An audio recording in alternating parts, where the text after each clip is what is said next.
desastre en el que están los ríos en España en la actualidad y en el que parece que a casi nadie nos importa, ¿no?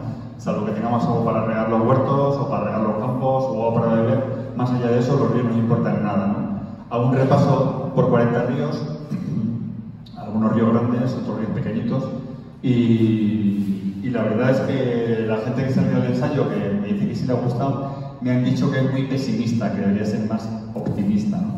Y yo siempre lo digo lo que dice, suele decir un amigo mío, el hipnólogo, biólogo experto en ríos, que cuando yo le cuento los desastres que yo veo, cuando yo le cuento la contaminación, la sequía o los peces muertos, Santi Robles me dice, no te preocupes, si los ríos tienen una vida muy larga, llevas como dentro de 100, de 200, de 3.000 o de 5.000 años, los ríos que ahora dicen que están hechos un desastre volverán a fluir, y nosotros habremos desaparecido y los ríos seguirán vivos, ¿no? De todo eso hablo en este libro. Pero, cuando empecé a investigar descubrí que el río Tajo es un río que sucesivos reyes durante los últimos 5 siglos investigaron la posibilidad de que fuera navegable porque querían a través del río pues, comerciar con Portugal o invadir Portugal y llevar soldados hasta Lisboa, pero todos los ingenieros que investigaron y analizaron ese río se dieron cuenta que era un río salvaje, que el Tajo era un río que tenía una costa importante, una inclinación importante, y era uno de los ríos con las aguas más bravas de toda Europa. Y eso me asombró, porque el río Tajo que yo conozco es un río manso, es un río que apenas corre, es un río con las aguas grises verdosas, es un río realmente muerto. Y lo cierto es que ese río muerto, que ahora está muerto, no lo fue así, o no lo era así hasta los años 60. Era un río bravo que podía tener crecidas de 30 y 35 metros de altura, y era un río que nadie había bajado. Yo descubrí que era un río que nadie había osado bajar en barca desde Aranjuez, por supuesto desde la cabecera, hasta su desembocadura en Lisboa. Era un río que jamás nadie había navegado. Si el Danubio es un río navegable porque pasan barcos y una parte importante de las mercancías de los países de Centro Europa van por ese Danubio, por el Tajo no había bajado jamás ninguna barca. Solo bajó una vez una piragua. Y solamente bajó una vez un tipo, un famoso capitán americano en 1874, el capitán Paul Boyton, que tuvo la ocurrencia al final del siglo XIX de ponerse un traje de goma, de caucho, que entonces era lo más moderno, y un día de febrero pues tirarse al agua en Aranjuez y bajar flotando durante casi un mes, durante 15-20 días, ese Tajo. Y la descripción que hace en sus memorias este capitán Boyton, famoso capitán Boyton, de cómo era el río, pues nos asombra, porque de pronto es un río que tiene cascadas, es un río que tiene remolinos, es un río que tiene un montón de agua. Y este famoso capitán Boyton, que había bajado con ese traje los ríos más importantes de Estados Unidos, el Mississippi, el Missouri, el Yukon, el Po en Europa, el Danubio también, en sus memorias, cuando ya tiene 60 años y es mayor, él confiesa que el río más peligroso del mundo que ha bajado es ese río, nuestro río Tajo, que ahora no tiene ningún peligro, que es un río absolutamente manso. De eso hablo en Español pues para río, de todos esos 40 ríos, 40 ríos que son el ejemplo de los graves problemas ecosistémicos, biológicos y también culturales que está sufriendo España por considerar los ríos solamente como un recurso hídrico o como una alcantarilla para deshacernos de nuestros desperdicios. Y es cierto que el Tietar, que era un río que hace 40 años fluía transparente y tenía las arenas limpias, y todos los que tienen más de 50 años nos hemos bañado en un Tietar limpio.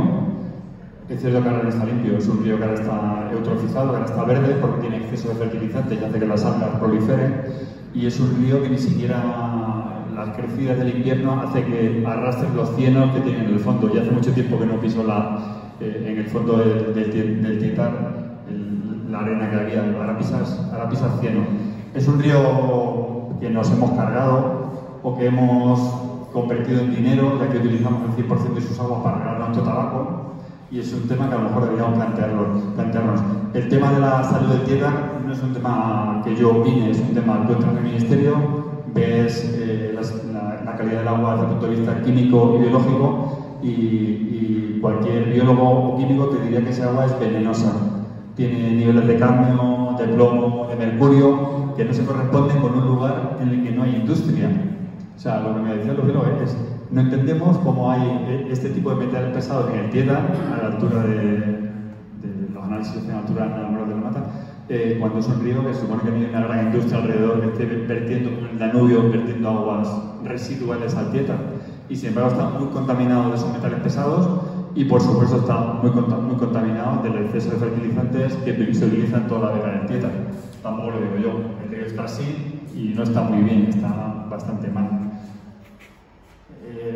¿Qué se podría hacer? Pues se podría hacer muchas cosas de forma fácil, que utilizar, por supuesto, cantidades de fertilizantes y de pesticidas mucho menores, y perseguir e investigar de dónde parte esa contaminación de metales pesados que está envenenando a un río que estaba lleno de peces y ahora está desierto.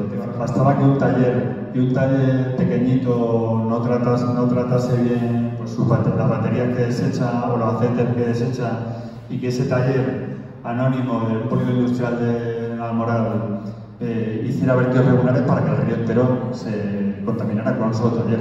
Y eso yo lo he visto en otra gargantita que visité, en una zona preciosa de la comarca de la Villuerca de los Ribores. Vi en el mapa que había un pequeño río que se llamaba Río La Trucha, en singular, es decir, debería haber una trucha.